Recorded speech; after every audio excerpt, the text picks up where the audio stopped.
Hello everyone. In this video, we are going to learn about the Sigma level test.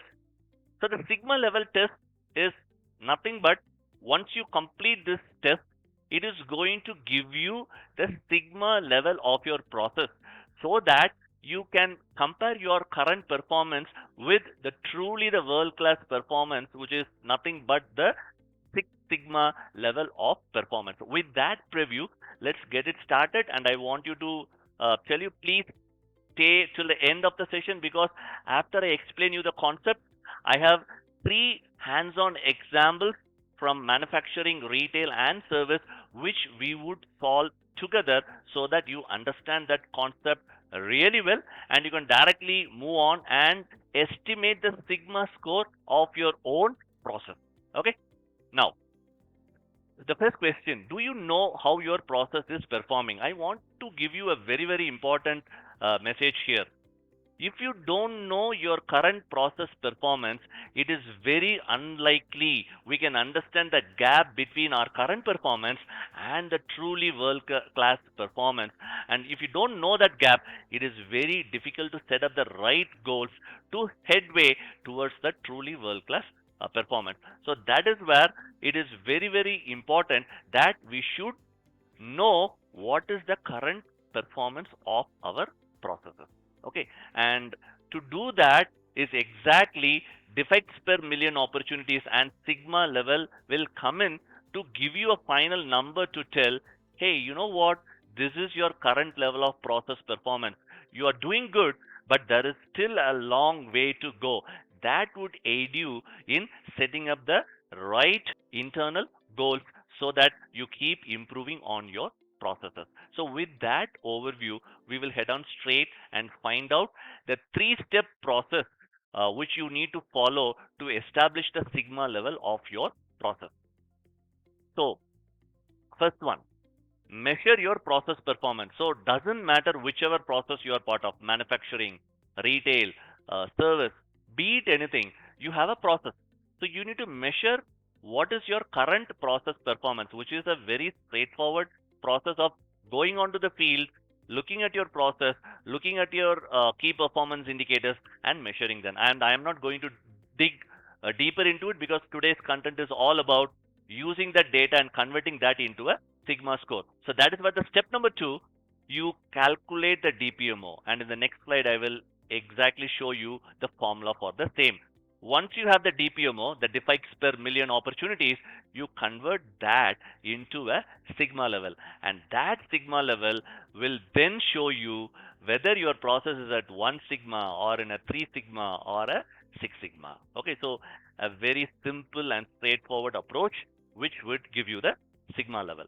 So let's head on straight and find out how to calculate a DPMO. As I've told you, I'm not going to spend time on how to measure a process performance because it is very specific to your process. Okay, so the DPMO, as I've told you, is nothing but defects per million opportunities. It is an universal metric used in Six Sigma to measure the number of defects in a process per 1 million opportunities for a defect to occur. And the formula goes like this. It is the number of defects divided by number of units times the opportunities per unit, and you multiply that by 1 million. Here, number of defects is pretty straightforward. That is, for example, if you take a sample of 100 units and you tested it, that 100 comes in over here, out of which you encountered just only one defect. The one comes over here. Now, this is key, the opportunities. What we are saying as opportunity is when we take an unit, let's assume this pen, right? Now, this pen, there are possibly 3 different defects could happen. Probably the nib is broken, and or there may be some discoloration coming over here, or it may be there is a small button over here which is basically not functioning properly. Like 3 opportunities. Then that 3 opportunities will come here. So how to read it? I tested 100 units of this pen. Okay, and each pen there are 3 different defects can happen. These are the opportunities which comes over here as 3, And then when I tested that 100 units, I found just only one defect that comes on the numerator. And when you do this, number of defects by number of units times opportunities per unit multiplied by 1 million, that gives you the DPMO. And this allows businesses to normalize their defect rate regardless of your process size, and then you can make it compared within your industry or across the industries. So that this is the DPMO calculation, and once you have your DPMO calculation, then it's very easy. You use your DPMO and use this conversion table. You can just take a snapshot of this and you can find out the sigma level. For example, if your DPMO is 3.4, that is your truly world-class performance of 6 sigma. So now you understood 6 sigma level performance means nothing but you have only 3.4 defects per million opportunities. So now if someone comes and talk in a lean Six Sigma or a Six Sigma language and tell, hey, my process is performing at 6 sigma level, what it means? The DPMO is 3.4. Again, one more example. If your DPMO is 6210, that means your performance is at 4 sigma level. Okay, this is the way you can convert your DPMO into sigma level. Yield, there is another percentage you are seeing. I'll calculate and show you one. There is an yield of 6.6% on a 0 sigma. Okay, so let me take that example. I'll show you. So what is the DPMO? It is 934,000. You divide that by a million. Okay, so what it tells, this is basically, I'll also put times 100. So 93.4%, right? That is the conversion of your DPMO, because I made DPMO divided by 1 million. So 93.4%. Now what you need to do is 100, that's 100% minus 93.4. That 6.6% is your yield. So yield is nothing but 1 minus DPMO divided by 1 million. That's it, as simple as that. And if you apply that for anything else, you get the same. So you understood yield, you understood DPMO, you understood the sigma. So now you can use this table and convert your DPMO into a sigma value. Now, there is an alternate method to it. In case if you are Excel friendly, you want to calculate everything in Excel, you can use this formula. Okay, so you use a formula norm.s.inv.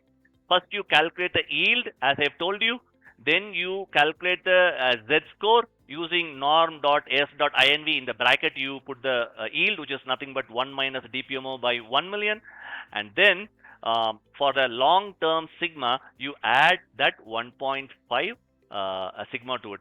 So the method to calculate sigma level is equals to calculate the sigma level, z equal to norm.s.inv in the bracket 1 minus DPMO by a million plus 1.5. Let's head on straight to the spreadsheet and solve those examples. So as I've told you, I have 3 examples for you. Okay, let's go one by one. First example, I'm manufacturing fastener production, and as you can see here, the industry is manufacturing. There is a scenario. Produced is 50,000 bolts, 120 were out of spec defects, opportunities per unit is equal to 1. Okay, so let me do one thing to make things little interesting. I'm going to make some change to it. I'm making the opportunities per unit is 5. This is 3 and 1. Okay, let's keep it like that. So I'll read it out again. This is a manufacturing example. Scenario use production is 50,000 bolts, 120 were out of spec, opportunities per unit is 5. So let's fill this up. So units 50,000, clear? Defects 120, and opportunities per unit is 5. Opportunities total, we'll come back to that after finishing each of this example. Okay. Second example, retail, 20,000 items sold in a month, so 20,000, and 200 items were incorrect. Opportunities per unit is 3. So that means 3 different ways that product can have a defect. That's how you need to read it. The last example, service example, 10,000 customer calls, 150 calls ended without an issue resolution. That is a defect. And opportunities per unit is only 1. Okay, now we have filled it up. Opportunities total is nothing but the different opportunities per unit times the unit. So this equals 5 times 50,000. Okay, so this I'm just copying and pasting to the other things as well. Clear so far? Now what we are going to do, we are going to calculate the defects per million opportunities. So as the formula, if you remember, I am picking up defect, which is nothing but 120 divided by the opportunities total times 1 million. Okay, so your DPMO is 480. Now I am going to copy paste to all of these as well. Now that we are calculated till DPMO, now let's estimate the sigma level. Okay, so now I'm going to use the same formula what I've told you, equals norm dot s dot inv. I'm hitting a tab. For the probability, it is 1 minus DPMO divided by 1 million. Okay, close bracket plus 1.5. Okay. Oh no, something is wrong. I think it's 1.5. Yeah. Clear? So sigma level is 4.8. I'm just copying and pasting the same formula. So now the manufacturing process, what we talked about, the sigma value is 4.8, and the retail example is 4.21, and the service example is 3.67. So this is the exact way how you calculate the sigma level. Now it will be interesting. Now let's pick up one DPMO 480 and go back to the table and cross check whether the numbers are correct. So 480 DPMO, let's find out from the sigma table, the sigma conversion table, whether it is correct. It's over here, and 480 gives you 4.8. 3,333. Where is 3,333? Somewhere here. So it is between 4.2 and 4.3, right? 4.21. So it is perfect. Got it? So this is how you use the alternate method of norm.s.inv to calculate the sigma level. Right. Now I'm sure you are clear on it now.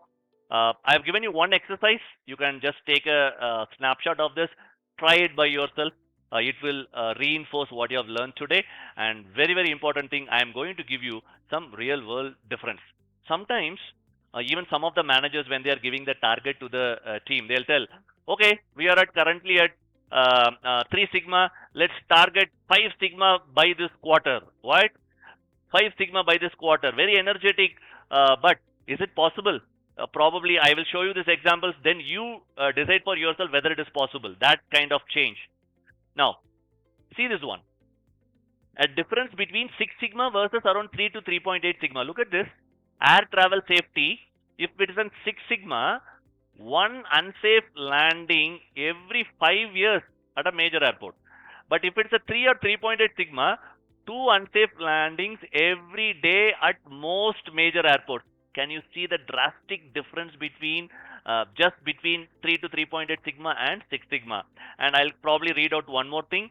This is only in a mail delivery, only 3 lost letters per year in a country like India. But if it is a 3 or 3.8 sigma, it is 5,40,000 lost letters. That is 540k lost letters every day. That is a 3 to 3.8 sigma. So the key takeaway, why I want you to show this contrasting difference is, even moving the needle up by 0.5 sigma is a big task. So you have to be very conscious on setting the targets. Your goal has to be smart, right? It is basically, it has to be specific, it has to be measurable, but very important, the third one, it has to be attainable, right? So that is where it is very important that you need to be very cautious while setting up the target. So you can use this slide in case if you want to talk to your manager and tell what is possible and what is not, right? So with that, I think that's it for this session. I am sure you understood DPMO on the sigma levels, and you also understood how to do it in Excel. Please take this up. measure your process. And step one, establish what is your sigma level of your process. Doesn't matter whether it is just one or two, it doesn't matter. What it matters is establishing your performance and tabling it, and then stepping up and moving the needle up towards that Six Sigma level of performance. All the best to you, and I see you on the next session.